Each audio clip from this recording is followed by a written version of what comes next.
So what was it you said? The ID. Pardon? The ID. Why would I need ID? Because you're filming a police station. Right, is that against the law? Well, you've got the Terrorism Act, okay? Chadwell Heath again with the Terrorism Act. Yes. Again. So you haven't learned. We're here to protect the public. Okay. Yeah? And it's a secure location. I'm just asking you why you're doing here and filming. Do you know about the memo from the NPCC? Tell me about it. Hey everyone, welcome back to the channel where we expose overreach and break down your rights in real time. Today's clip, if you're new here, hit that subscribe button so you don't miss our next breakdown. What starts as peaceful filming outside a police station quickly turns into ID pressure, terrorism talk, and officers pushing the limits of their authority. But the auditor stays calm, cites NPCC guidance, and turns the entire encounter into a masterclass in holding power to account. Let's get straight into it, because this one goes from routine to explosive fast. Hey, sir. Can I ask you what you're filming? Oh, yeah. Can't hear you, I've got headphones in. Can you take them out then? I'd rather not. What I can do is I can try to lip read what you're saying. I'm trying to have an experience of what it's like to be somebody who's hearing impaired. So what I'm going to do is I'm going to attempt to lip read and we'll see how that goes. If it doesn't go too well, I'll take my headphones out. Okay, so you're being recorded on the video. Your body cam is on? Yes. Okay. Yeah, if you nod for if I'm getting it right and shake your head if I'm getting it wrong. Okay. Okay. I'm asking you why you're filming. That one's a bit of a difficult one. I think what I'm getting from that, it could be one of two things.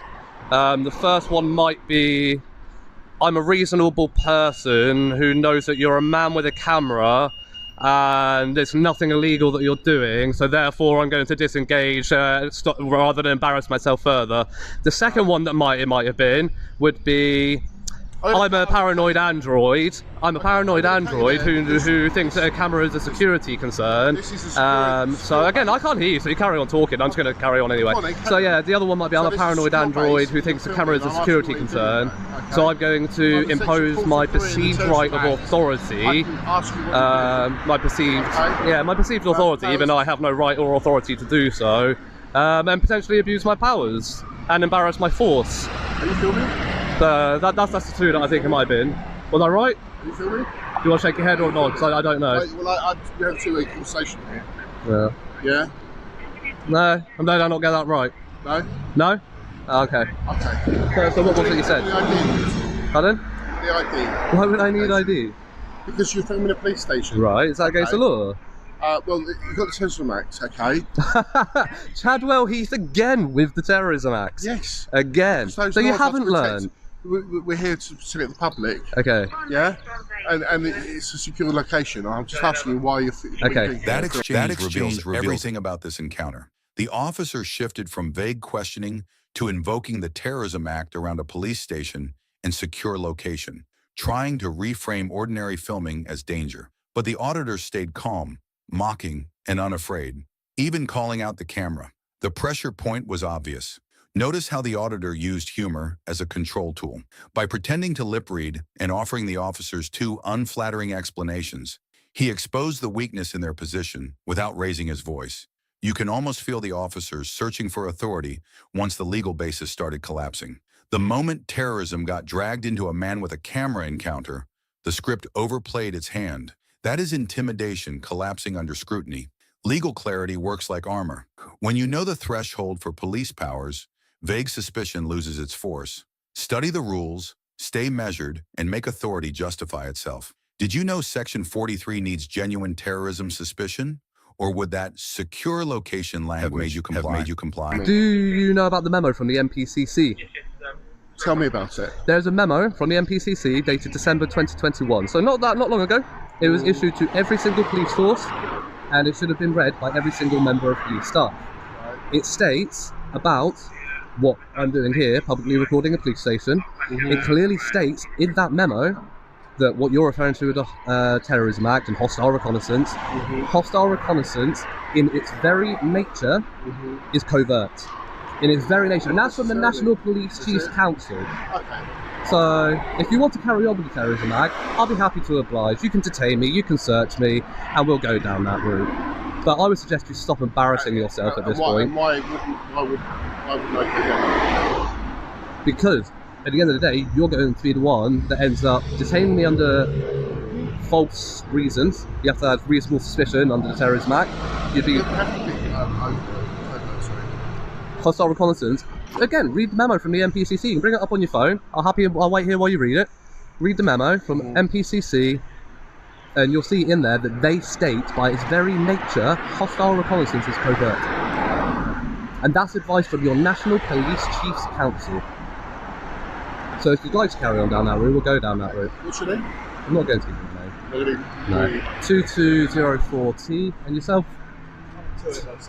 28117. 117, perfect. Thank you. Right. I'm talking to him. Okay. He started talking, so I'm just carrying on the conversation that way. I can't talk to two people at once. What I was going to add was, do you not think it would be, well, we wouldn't be doing our job if we didn't ask you why you were filming? Sure, but you don't need to ask for my ID. Okay, right. There's no lawful obligation for me to give you that. There's no reason to ask it. Okay, but what I'm saying is, if you were in our shoes and someone was filming, would you not just ask what they were doing? It's not unreasonable just to ask why someone's doing what they're doing. Nobody has to answer you though, do they? I'm not saying you do, but what I'm saying... I'm not saying you can't ask. As a member of the public, would you think, oh hang on, they're not really doing their job? There's something going on and they're not asking why that's going on. This moment is why you need to know. The officer pushed ID requests in terrorism language around a police station, trying to turn open filming into suspicion. But the auditor answered with the NPCC memo, challenged the legal basis directly, and invited them to act. Pressure surged. Let's talk about Section 43 of the Terrorism Act that got raised here. The government stop and search code states a constable may use Section 43 only when they reasonably suspect a person is a terrorist and are searching for evidence connected to terrorism. That means police cannot lawfully escalate from man with a camera to counter-terror powers just because a station is secure or filming makes staff uneasy. The threshold is deliberately high because terrorism powers are exceptional and must not become routine harassment tools. In this exact situation, openly filming, speaking calmly, and challenging officers on policy did not by itself create lawful terrorism suspicion. Notice how the auditor deployed policy instead of emotion. By inviting the officer to use Section 43 if they truly believed it applied, he forced them to own the legal threshold on camera. That instantly shifted the balance from uniform certainty to defensive justification. That was a legal knockout blow. This is preparation becoming protection in real time. Authority reached for terrorism and walked straight into accountability. Standing ground plus legal knowledge equals authority retreat. When you know the threshold for police powers, vague pressure loses force. Learn the rule, stay calm, and make officers justify intrusion. Would you have challenged that Terrorism Act warning or handed over ID just to end the encounter? Drop your take below. Drop your take below. I'm not saying you can't ask. I'm saying that straight away asking for ID, demanding identification, saying that what I'm doing is suspicious when I'm recording quite overtly in public from a public place. Well, why do you need to be so paranoid about that? I've had other members of the staff come by while I've been doing this here. They've waved at me and given me a great big smile from their vehicles. Okay. So why do you need to be such tyrants for? We're not being tyrants. You are. Demanding ID from people. No, I didn't demand ID. I just asked you for your name. Okay. You had ID. Okay. That was a polite question. Okay. All right. We have a duty of care to the police station and everyone here to keep everyone safe. Well, I would suggest you stop asking for ID from people when you have no lawful basis to do so. You're potentially infringing on their rights to privacy, aren't you? Because if somebody doesn't know their rights and they have a constable come to them and say, have you got ID? Some people might feel intimidated by that and be like, oh, I have to give them that because they don't know their rights. And you don't inform them that they don't have to, do you? You just say, have you got it? You don't say, do you have it? Bear in mind, you don't have to provide it. Why did you come down here today? What's your intention? It's a private project. It's a private project? Yeah. Okay. And what are you intending to do in the next 5 years? Clues in the word private, isn't it? Private. Yeah. Well, can only ask you that to film the police station. Yeah, that is all you can do, and I'm not going to stop. Nope. At the end of the day, Chadwell Heath Police Base brings this upon themselves. In what respect? In the respect that you keep abusing the Terrorism Act with people with a camera. That's what. Okay. Multiple occasions it's been done. Multiple occasions it's been overturned, and there are cases against Chadwell Heath for it. It's not acceptable. You shouldn't be abusing your powers. If you're going to detain somebody under the Terrorism Act, because every single one that I've seen, your reasonable grounds are not enough. Do you even know what the reasonable grounds are? Do you even know what section you would use? Confrontation showed exactly how casual questioning turned into pressure. The officers tried to soften the ID issue, reframing it as a simple safety check while still labeling overt public filming as suspicious. But the auditor pinned down the real problem: implied authority, uninformed compliance, and intimidation disguised as conversation. Notice how the auditor separated asking from demanding. That distinction was strategic because it exposed the pressure hidden inside polite wording. The officers wanted compliance without owning compulsion. Once he named the intimidation effect on uninformed people, the balance shifted from official narrative to public accountability. That right there is a mic drop moment. This is polite questioning stripped of its mask. Soft words, hard pressure, fully exposed. Legal clarity works like armor here. When you know a request is voluntary, fear loses its leverage. Hold your ground, stay respectful, and never confuse a question with a lawful requirement. Have you ever been asked for ID without a legal reason? And would you have challenged it calmly or So no, you don't, I do basically. section 43 too. There we go, okay. Okay.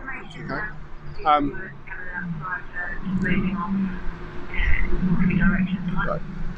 Okay, can you not surround me? That's quite rude. Yeah, it's fine. It's fine. Right, after you, sir.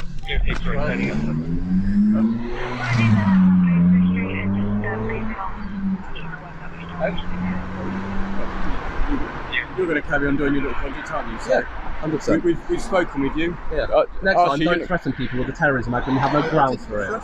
Yes, you do. I just stated the Terrorism Act. Yes, that's threatening it. So why would you even mention it? Because I have that power. You have a lot of powers. You haven't mentioned any of your other powers, but yet you mentioned that one in particular for somebody with a camera. You're ridiculous. You're a disgrace. Do you even know your oath of attestation? Do you?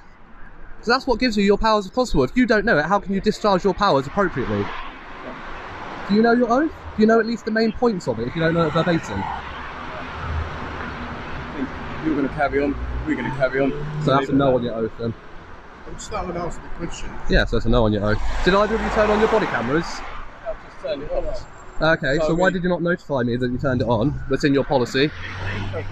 So, no, you did not. It's all on camera. Earphones in. Oh yes, you did. Sorry, but did you? Yeah, did you? No, exactly. It's quite obvious that it's filming. That's not the point. You need to verbally announce it. It's in your policy. It's a breach of GDPR if you don't. As long as you continue acting this way, people will keep coming. Do your drive of shame. Go on, bugger off. Things shifted dramatically when the officer's body-worn camera became the new battleground. The auditor challenged being boxed in, questioned whether the recording had been properly announced, and turned the encounter back onto police policy itself. Suddenly, the issue was no longer him with a camera. It was their transparency under pressure. College of Policing and NPCC guidance requires overt use and says officers should begin recording at the earliest opportunity during a meaningful operational encounter, making the recording clear where possible. That means if police are using BWV for evidence or intelligence, the public should be made aware rather than quietly recording mid-exchange without explanation. The purpose is transparency, fairness, and public confidence, not secret advantage in a voluntary conversation. In this exact situation, the auditor was right to question whether the activation had been verbally signposted, because once recording starts, officers should remove ambiguity, not create it. Notice how the auditor sees the camera issue instantly. By shifting from defense to policy enforcement, he forced the officer to justify her own procedure on tape. You can hear confidence wobble when the answer becomes uncertain. Control slip from uniformed authority to informed scrutiny. That right there is a mic drop moment. This is accountability flipping the lens back onto authority. Procedure challenged, confidence cracked, narrative reversed. Transparency is protection in these moments. When you know police policy as well as your rights, vague authority loses its edge. Stay calm, ask clear questions, and make procedure matter. Did you know officers should make body-worn recording clear early? Or would you have missed that issue completely in real time? Drop your thoughts below, and if you want more real breakdowns like this, make sure to hit like, subscribe, and stay with the channel. Because knowledge on camera is how accountability stays alive.